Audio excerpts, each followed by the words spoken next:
Welcome. So in this video, I'm going to talk about private banking fees, particularly asset under management fees, and really what it actually costs and the true comparison between an investor who's a sovereign investor who manages their own portfolio versus a private banking client.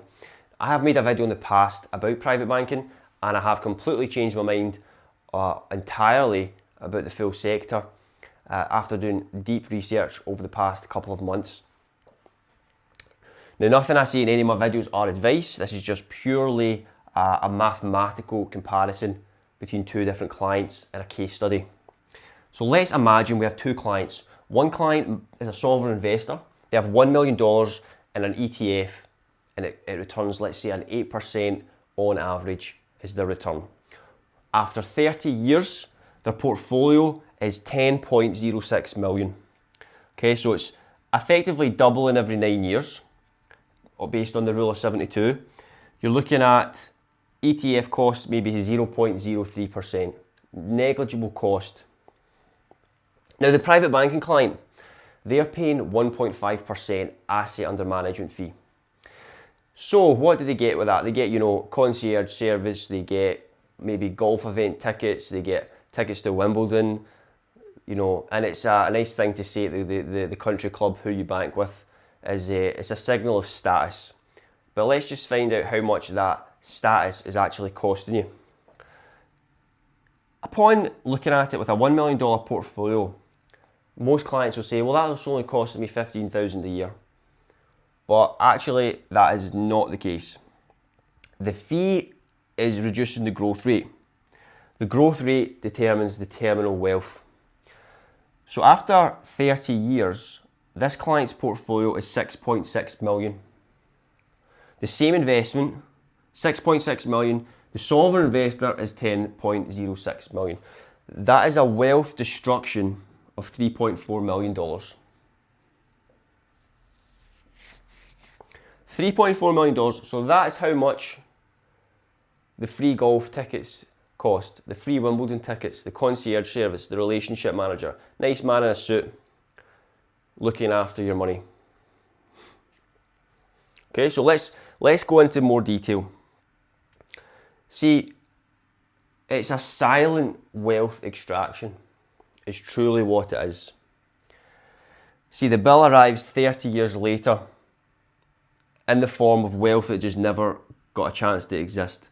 That 3.4 million gone versus the sovereign investor who managed their own portfolio in an index. You can see the comparison.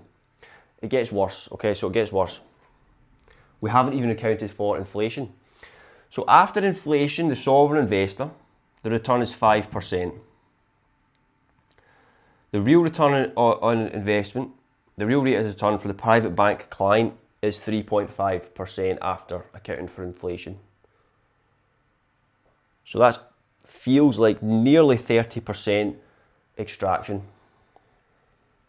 I have a question as well. Here's a question for you.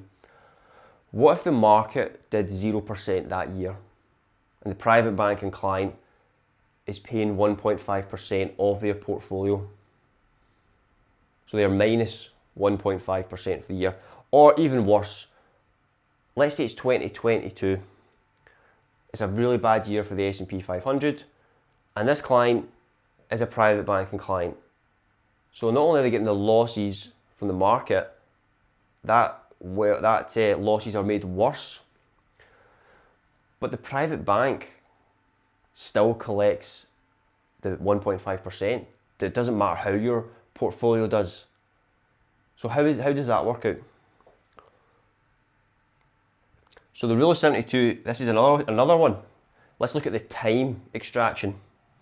So the sovereign client's portfolio doubles every 9 years, but the private bank client portfolio doubles every 11 years. So there's time there we're not factoring in. Let's imagine you bought a Miami villa for $10 million. Would you pay 100 grand a year just to own it? So you're actually paying a rent on your own asset. Of course you wouldn't do that. But so for some reason, this is acceptable in the private banking world, in the wealth planning world, financial advice world, a percentage of your portfolio is one of the most sneakiest wealth extractions I have discovered. Because think about it, it compounds as well. It gets more expensive as your portfolio performs better. So the better your portfolio does and the more it grows, the more money you're paying for asset under management.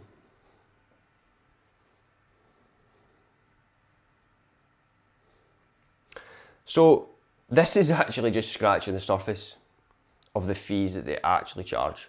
I haven't even touched on the retrocessions from the funds. I haven't even touched structured notes. I haven't even touched FX spreads. This is a video your private bank prays you never watch. And if you're someone that's even thinking about a private bank, you're going to soon realise, do I actually need them? However, there are some pros of a private bank. To show that I'm balanced, okay, we'll talk about illiquid assets. Only a private bank can, give you a loan on your, if you have an Andy Warhol painting, or if you have some, art collectibles, and maybe a barrel of whiskey, or some gold bars. If you have random assets, okay, and you want to secure a loan against it, a private bank's the only one that might be able to do, is the only one that can do that. However, if you only have liquid assets, an institutional broker